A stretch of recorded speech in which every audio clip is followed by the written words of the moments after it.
Imagine descobrir que sua casa está cercada por uma guerra silenciosa que ninguém te contou. Que navios de guerra americanos estão navegando em águas próximas ao Brasil neste exato momento, não para nos proteger, mas porque uma ameaça muito maior do que qualquer conflito tradicional está se espalhando pela América Latina como um vírus letal.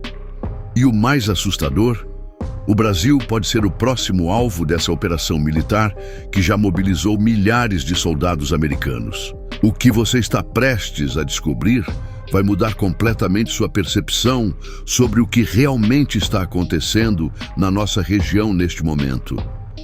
Enquanto você assiste a este vídeo, 3 destroyers americanos armados com mísseis guiados estão patrulhando águas próximas à Venezuela, acompanhados por 4.000 marinheiros, submarinos e aviões de espionagem. Não, isso não é ficção científica, nem um filme de ação. É a realidade de uma operação militar que Donald Trump classificou como uma das maiores prioridades de segurança nacional dos Estados Unidos. Mas aqui está o que ninguém está te contando. Essa não é uma guerra convencional contra um país. É algo muito mais complexo e perigoso. Uma guerra contra uma rede criminosa que conseguiu fazer algo que parecia impossível até poucos anos atrás. Eles transformaram o narcotráfico em uma máquina de guerra que rivaliza com exércitos nacionais e, segundo os americanos, representa uma ameaça existencial à estabilidade de todo o continente. O alvo principal dessa operação tem nome e sobrenome: Nicolás Maduro. Mas aqui está o primeiro segredo que poucos conhecem. Para os Estados Unidos, Maduro não é mais considerado um presidente. Ele foi reclassificado como líder de uma organização terrorista chamada Cartel de Los Soles. E a recompensa pela sua captura? 50 milhões de dólares, a maior recompensa já oferecida na história americana por um indivíduo. Pense nisso por um momento. Nem mesmo durante a Guerra Fria, com todos os seus perigos nucleares, os americanos ofereceram tanto dinheiro por alguém. Isso nos diz que estamos diante de algo completamente novo e exponencialmente mais perigoso do que qualquer ameaça tradicional que a humanidade já enfrentou. Para entender a magnitude do que está acontecendo, precisamos voltar no tempo e analisar como chegamos a este ponto. O narcotráfico na América Latina começou como pequenos grupos regionais nos anos 1970 e 1980. Os cartéis colombianos de Medellín e Cali controlavam rotas específicas e tinham objetivos puramente lucrativos. Pablo Escobar, por mais poderoso que fosse, nunca conseguiu controlar completamente um Estado nacional. O Cartel de Los Soles não é um grupo criminoso comum. É uma organização que conseguiu algo que nem a Al-Qaeda nem o ISIS alcançaram: controlar completamente um Estado nacional e transformá-lo em uma base de operações para atividades que vão muito além do tráfico de drogas. Eles controlam rotas de fentanil, a droga que está matando mais americanos do que qualquer guerra recente, mineração ilegal, tráfico de armas e, mais assustador ainda, tem conexões diretas com milícias que podem ser mobilizadas como exércitos particulares. Aqui entra uma revelação que vai chocar você. Segundo relatórios de inteligência americana, esse mesmo cartel que opera da Venezuela está diretamente conectado com as facções criminosas que controlam partes do Rio de Janeiro e outras grandes cidades brasileiras. O PCC e o Comando Vermelho não são apenas organizações locais. Eles são tentáculos de uma rede internacional que tem na Venezuela sua principal base de operações. A infiltração dessas organizações na economia brasileira é mais profunda do que a maioria das pessoas imagina. Eles não apenas vendem drogas, eles controlam portos, influenciam eleições locais, corrompem policiais e políticos e estabeleceram verdadeiros estados paralelos dentro do território nacional. Em algumas favelas do Rio, a autoridade do Comando Vermelho é mais real e presente do que a do governo brasileiro. Einstein uma vez disse que a imaginação é mais importante que o conhecimento, pois o conhecimento é limitado, enquanto a imaginação abraça o mundo inteiro. E é exatamente isso que está acontecendo aqui. Os cartéis modernos imaginaram algo que os especialistas em segurança consideravam impossível: transformar crime organizado em poder geopolítico real. Essa transformação não aconteceu da noite para o dia. Foi um processo gradual e meticuloso que envolveu décadas de infiltração, corrupção e construção de alianças estratégicas.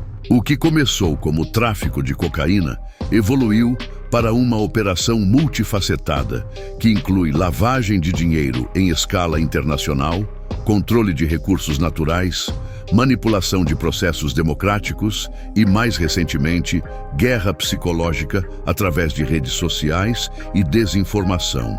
Mas a situação fica ainda mais complexa quando analisamos a posição do Brasil nesse cenário. O general Tomás Ribeiro Paiva, chefe do Exército Brasileiro, já expressou publicamente sua preocupação com a tensão militar na região e destacou a defesa da fronteira amazônica como prioridade máxima. Essa não é uma declaração casual. É um reconhecimento de que nosso país está diretamente na linha de fogo de um conflito que pode escalar rapidamente. Celso Amorim, assessor especial da presidência, declarou que está preocupado com a proximidade dos navios americanos da nossa costa e defendeu que o combate ao crime organizado deve ser feito através de cooperação internacional, não através de intervenções unilaterais. Mas aqui está a questão crucial. Quando o crime organizado controla um Estado nacional, a cooperação internacional tradicional se torna impossível. Aqui está o que realmente deveria nos manter acordados à noite. Se os Estados Unidos decidirem classificar o PCC e o Comando Vermelho como organizações terroristas, seguindo a mesma lógica que aplicaram ao cartel de Los Soles, isso criaria uma base legal para operações militares americanas em território brasileiro. Não estamos falando de teorias conspiratórias. Estamos falando de precedentes legais e políticos que já estão sendo estabelecidos neste momento. A resistência do governo brasileiro em classificar essas facções como organizações terroristas, apesar de suas ramificações internacionais e conexões com cartéis estrangeiros, contrasta diretamente com o posicionamento americano. Essa divergência de abordagem pode criar um vácuo de segurança que force os Estados Unidos a agir unilateralmente, colocando a soberania brasileira em uma posição extremamente vulnerável. A Colômbia já está sentindo os efeitos dessa nova realidade geopolítica. O presidente Gustavo Petro declarou publicamente que tem medo de que seu país se torne uma nova Síria, caso os americanos decidam intervir militarmente na Venezuela. E aqui está outro segredo perturbador. Relatórios de inteligência sugerem que o próprio Petro pode ter recebido financiamento do cartel de Los Soles durante sua campanha eleitoral, através de intermediários conhecidos como Clã Torres. Isso significa que estamos diante de uma rede de influência que vai muito além do crime tradicional. Estamos falando de uma organização que conseguiu infiltrar governos, comprar eleições e estabelecer uma presença geopolítica real em múltiplos países simultaneamente. O que antes era considerado domínio exclusivo de Estados nacionais, influência política internacional, agora está nas mãos de organizações criminosas com recursos praticamente ilimitados. A sofisticação dessas operações é impressionante. Eles não apenas movimentam drogas, eles operam bancos, controlam empresas de mineração, possuem frotas de aviões e navios, mantêm exércitos privados e, mais importante, desenvolveram capacidades de inteligência que rivalizam com agências governamentais. Alguns analistas estimam que o orçamento combinado dessas organizações supera o PIB de muitos países europeus. Enquanto isso, a resposta de Maduro a essa pressão militar americana é igualmente alarmante.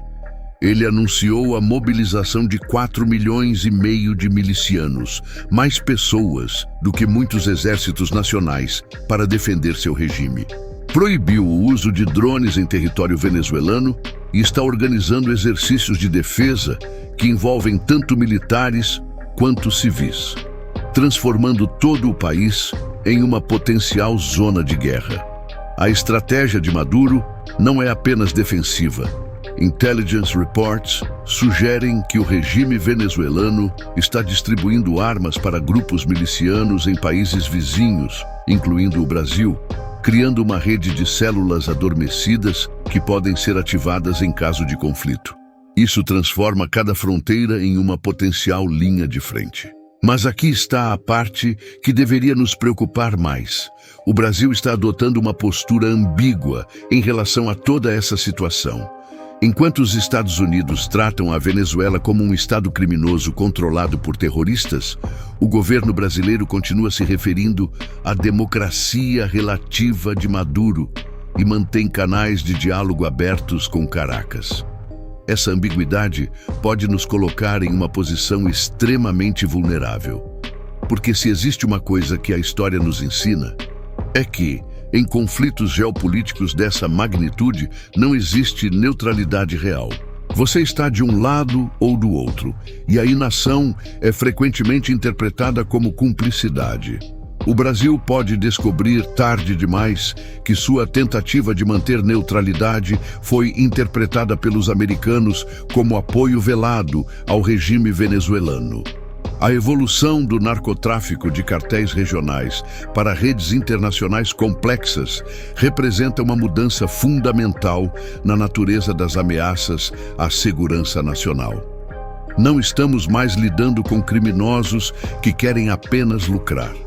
Estamos lidando com organizações que têm ambições geopolíticas reais e os recursos para implementá-las. Nikola Tesla uma vez observou que o presente é o resultado do passado, mas o futuro depende do que fazemos agora.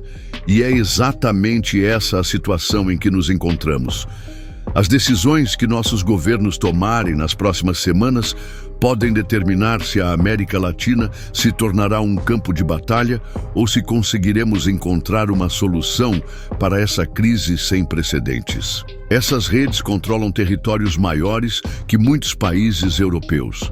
Têm orçamentos que rivalizam com PIBs nacionais. E, mais importante, conseguiram estabelecer alianças que atravessam fronteiras nacionais e ideologias políticas. Elas representam uma nova forma de poder que não se encaixa nas categorias tradicionais de ameaças à segurança. O que torna essa situação ainda mais perigosa é que essas organizações aprenderam a explorar as fraquezas dos sistemas democráticos ocidentais. Eles usam nossa própria liberdade contra nós, infiltrando-se em instituições, corrompendo processos eleitorais e manipulando a opinião pública através de campanhas de desinformação sofisticadas.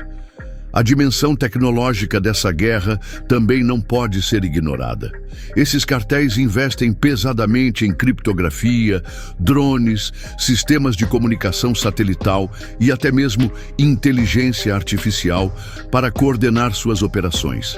Eles não são mais os traficantes rudimentares dos filmes de Hollywood, são organizações high-tech com capacidades que rivalizam com exércitos modernos. O que estamos presenciando não é apenas mais um episódio de tensão regional. É o nascimento de uma nova era de conflitos onde crime organizado, poder estatal e influência geopolítica se misturam de formas que nossas instituições ainda não sabem como combater. A presença de navios de guerra americanos em nossas águas não é apenas sobre Venezuela ou narcotráfico. É sobre uma redefinição fundamental de como o poder funciona no século XXI. E o Brasil, querendo ou não, está no centro dessa transformação que pode determinar o futuro de toda a América Latina. Estamos vivendo um momento histórico onde as fronteiras entre crime organizado, terrorismo e guerra convencional estão se dissolvendo. O que acontecer nos próximos meses na nossa região não afetará apenas a Venezuela ou o Brasil. Determinará se organizações criminosas podem efetivamente desafiar o sistema internacional estabelecido desde o fim da Segunda Guerra Mundial. A pergunta que fica é: estamos preparados para navegar nessas águas turbulentas? Ou vamos descobrir tarde demais que nossa ambiguidade nos colocou do lado errado da história? O tempo está se esgotando e as consequências de nossas escolhas podem reverberar por décadas. E se você gostou desse conteúdo, já está na hora de começar a nos seguir aqui no canal Sabia Dessa. É só clicar no botão abaixo para se inscrever e ficar por dentro de tudo que acontece de curioso ao redor do mundo. Agora fique com esse próximo vídeo que está aqui na tela. Nos vemos lá.